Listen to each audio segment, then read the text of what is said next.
प्यारे बच्चों, सबको प्रभु यीशु मसीह में जय मसीह की। और आप जानते हैं कि अभी कोरोना वायरस फैला हुआ है और सभी को घर में रहने की सूचना दी गई कि सबको घर में रहना है। पर बच्चों का पूरा दिन खेल कूद में और थोड़ा पढ़ाई लिखाई में कट जा रहा है। परंतु हम देखते हैं कि बच्चों को जो संडे स्कूल का ज्ञान, जो संडे स्कूल में हम स्टोरी बताते हैं, क्योंकि हम चर्च अभी नहीं जा पा रहे हैं और हमारा बहुत दिनों से चर्च भी छूटा है, संडे स्कूल भी छूटा है। और मैं चाहती हूँ कि संडे स्कूल की जो स्टोरी है वो आप लोग के साथ में शेयर करूँ, ताकि आप लोग की भी आत्मिक उन्नति हो सके और संडे स्कूल की जो स्टोरी है उसके बारे में आपको जानकारी हो सके। क्योंकि सभी को मालूम है कि ये बाइबल है और बाइबल में बहुत सारी छोटी छोटी स्टोरी लिखी है जिससे हमें परमेश्वर के वचन का ज्ञान होता है कि परमेश्वर हमें क्या बताना चाहता है। तो जैसे कि हमने अभी शुरुआत से लेना शुरू किया है और पहला मैं आप सबों के सामने कि इस संसार की कैसे उत्पत्ति हुई उसके बारे में बताना चाहती हूँ, जो कि पाया जाता है कि उत्पत्ति पहले अध्याय और पहले पद से, जहाँ पे लिखा हुआ है कि सृष्टि का आरंभ, मतलब सृष्टि की उत्पत्ति। तो सृष्टि की उत्पत्ति किस प्रकार से परमेश्वर ने की, यहाँ पे इस प्रकार लिखा है कि आदि में परमेश्वर ने आकाश और पृथ्वी की सृष्टि की और पृथ्वी बेडोल और सुनसान पड़ी थी और गहरे जल के ऊपर अंधियारा था। तब परमेश्वर का आत्मा जल के ऊपर मंडराता था। सभी को मालूम है कि परमेश्वर ने इस संसार की जो सृष्टि है वचन के द्वारा की। और यहाँ पे लिखा है कि परमेश्वर ने आदि में परमेश्वर ने आकाश और पृथ्वी की सृष्टि की। और उसमें लिखा है कि पहले पृथ्वी बेडोल और सुनसान पड़ी हुई थी और पूरे में पानी हुआ था। और वहाँ पे हम देखते हैं कि परमेश्वर की आत्मा मंडराया करती थी। परमेश्वर ने सोचा कि इस जो ये बदसूरसी, ये जो पृथ्वी पड़ी हुई है जिसका कोई रूप नहीं है, कोई रंग नहीं है, कोई उसमें जीवन नहीं है, और इस संसार को मैं क्यों ना एक सुंदर बना दूं ताकि उसमें जीवन पाया जाए। तो यहाँ पे परमेश्वर ने सबसे पहले, क्योंकि संसार पृथ्वी जो थी बेडोल पड़ी हुई थी और वहाँ पे लिखा हुआ कि परमेश्वर ने क्या किया, उसको बनाना आरंभ किया। यहाँ पे लिखा है कि परमेश्वर ने सबसे पहले क्या किया, उजियाले को और अंधियारे को अलग अलग किया। परमेश्वर ने जब देखा कि अंधियारा और उजियाला और बिल्कुल वहाँ पे कुछ भी नहीं था उस समय, तो परमेश्वर ने कहा उजियाला हो जा, तो उजियाला हो गया। और यहाँ पे हम देखते हैं जो उजियाला हुआ परमेश्वर ने उसको दिन नाम दिया, और जो अंधियारा, क्योंकि उजियाले और अंधियारे को परमेश्वर ने पहले दिन अलग अलग किया, तो जो अंधियारा था उसको उसने रात कहा। वहाँ पे लिखा है कि सांझ हुई फिर भोर हुआ, इस प्रकार क्या हुआ, पहला दिन खत्म हो गया। और परमेश्वर ने देखा कि सुंदर है, क्योंकि उजाला कहा, उजाला अपन को सबको अच्छा लगता है, अंधेरा भी रात में हम सोते तो अच्छा लगता है। तो परमेश्वर ने भी देखा कि उजाला और अंधियारा दोनों परमेश्वर को भाया। यहाँ पे हम देखते हैं कि दूसरे दिन उसने क्या किया, यहाँ पे लिखा है कि दूसरे दिन परमेश्वर ने एक अंतर करके नीचे के जल को दो भाग किया और एक अंतर को आकाश का। फिर परमेश्वर ने देखा, क्योंकि हम पहले उजाले और अंधियारे को किया पहले दिन, फिर उसने देखा कि जो पृथ्वी में जो पानी पड़ा हुआ था उसके दो भाग किए। जो ऊपर की तरफ गया उसको उसने आकाश नाम दिया, और जो नीचे जल था, है ना, उसको वो किया। तो दूसरे दिन उसने क्या किया, आकाश को बनाया।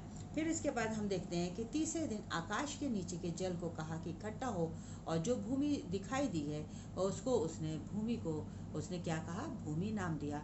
और जो पानी इकट्ठा हुआ उसको उसने समुद्र किया। तो दूसरे दिन उसने जो पानी था, जो पृथ्वी के ऊपर पानी फैला हुआ था, तो परमेश्वर ने क्या किया कि उस पानी को इकट्ठा किया, वो समुद्र कहलाया। और जो भूमि दिखने लगी उसको उसने भूमि का नाम दिया। चौथे दिन उसने लिखा है कि परमेश्वर ने रात में प्रभुता करने के लिए चांद तारे बनाए और दिन में प्रभुता करने के लिए सूरज बनाया। क्योंकि अपन जानते हैं कि परमेश्वर ने क्या किया था, अंधियारे और उजियाले को सिर्फ अलग किया था पहले दिन। परंतु परमेश्वर ने चौथे दिन क्या किया कि सोचा कि ये जो उजियाला है ना, उजियाला तो हुआ है, परंतु इसमें और रौनक लाने के लिए और सुंदरता लाने की परमेश्वर ने उस पर प्रभुता करने के लिए क्या किया, सूरज को बनाया। और जो रात है, रात में हम चंद्रमा को देखते हैं, जब हम सोते हैं या बाहर निकलते हैं तो हम देखते हैं कि चांद सुंदर रोशनी दे रहा है और सुंदर छोटे छोटे तारे हम देखते हैं। तो परमेश्वर ने क्या किया कि आकाश में जो चांद और तारे थे रात के समय दिखाने जो प्रभुता करते थे उनको उसने बनाया, और दिन में प्रभुता करने के लिए उसने क्या किया, सूरज को बनाया। और इस प्रकार उसने क्या किया, चौथा दिन हुआ। और परमेश्वर कहता, वचन कहता है, सांझ हुई फिर भोर हुआ, और इस प्रकार चौथा दिन हो गया। और परमेश्वर ने उसको भी देखा और उसको कहा, क्या कहा, अच्छा किया। पांचवें दिन उसने क्या किया, पानी में जीवित जल जंतु और आकाश में उड़ने वाले पक्षी और सृष्टि उसमें लिखा हुआ कि जो पानी बनाया था, क्योंकि आपको मालूम है और मैंने बताया कि परमेश्वर ने क्या किया था, पानी को और भूमि को अलग किया था।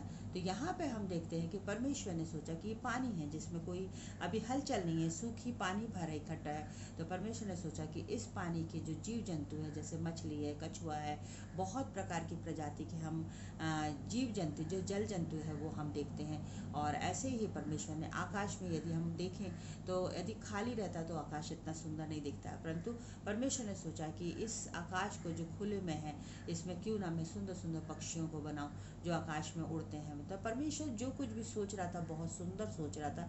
और परमेश्वर ने क्या किया, पांचवें दिन क्या किया कि जो पानी के जीव जंतु थे उसको बनाया और आकाश की जो पक्षियाँ थे उसको बनाया। और परमेश्वर ने देखा बहुत सुंदर है। और इस प्रकार कहते हैं कि सांझ हुई फिर भोर हुआ, इस प्रकार पांचवा दिन हो गया।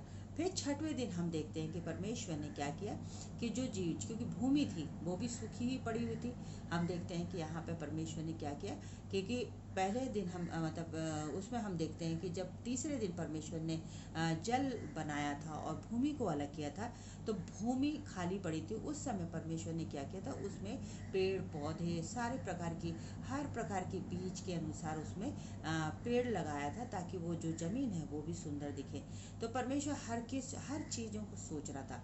परंतु हम देखते हैं कि छठवें दिन परमेश्वर ने सोचा कि मैंने जो भूमि बनाई उसमें पेड़ भी मैंने बनाया, हर प्रकार की चीज़ बनाई, परंतु इसमें भी रौनक नहीं है। तब परमेश्वर ने जीव जंतु को बनाया और परमेश्वर ने सोचा कि ये तो बहुत ही सुंदर है। मतलब अर्थात यदि हम देखें तो जो प्रभु ने पानी बनाया उसमें जल जंतु बनाए, जो भूमि बनाया उसमें जीव जंतु बनाया, जो आकाश थे उसमें पक्षियों को बनाया। फिर आकाश में हम यदि देखें तो आकाश में हम तारों को देखते हैं, सूरज को देखते हैं। फिर उसके बाद हम देखते हैं कि उजियाला को बनाया, अंधियारे को बनाया। इस प्रकार परमेश्वर ने जब इस संसार की सृष्टि की तो बहुत ही सुंदर था। प्रभु ने सोचा कि ये सब कुछ बन गया, सब कुछ अच्छा हुआ, परंतु छठवें दिन जब उसने जीव जंतु बनाए तब प्रभु ने कहा कि इस पे अधिकार रखने के लिए हमें क्या करना पड़ेगा, एक मानव को बनाएगा। तब परमेश्वर ने सोचा कि मैं अपने ही स्वरूप में, अपने ही रंग रूप में, अपने ही उसमें मतलब मैं एक मनुष्य की रचना करूँगा। और यहाँ पे हम देखते हैं कि परमेश्वर ने क्या किया, छठवें दिन एक मनुष्य की जो आदम कहलाता है उसकी रचना की। और उसके बाद फिर सातवें दिन हम देखते हैं कि सातवें दिन हम देखते हैं कि प्रभु यीशु मसीह ने सब कुछ देखा कि सब कुछ बहुत अच्छा है। और उसने फिर क्या किया, सातवें दिन विश्राम किया। यहाँ पे हम देखते हैं यदि तो इसमें लिखा है कि यूँ आकाश और पृथ्वी सारी सेना का बनाना समाप्त हुआ। उत्पत्ति के दूसरे अध्याय में लिखा हुआ है पहले पद में।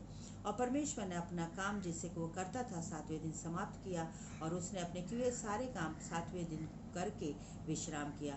और परमेश्वर ने सातवें दिन को आशीष दी और पवित्र ठहराया, क्योंकि उसने उसे अपनी सृष्टि के रचना के सारे काम से विश्राम किया। तो यहाँ पे हम देखते हैं कि परमेश्वर ने क्या किया, सातवें दिन विश्राम किया। तो हम परमेश्वर का धन्यवाद देते हैं परमेश्वर के वचन के द्वारा, क्योंकि परमेश्वर ने सिर्फ मुंह से वचन दिया और परमेश्वर ने कहा ऐसा हो जा। पहले दिन उसने जैसे उजाले को अलग किया, उसने कहा उजाला हो जा।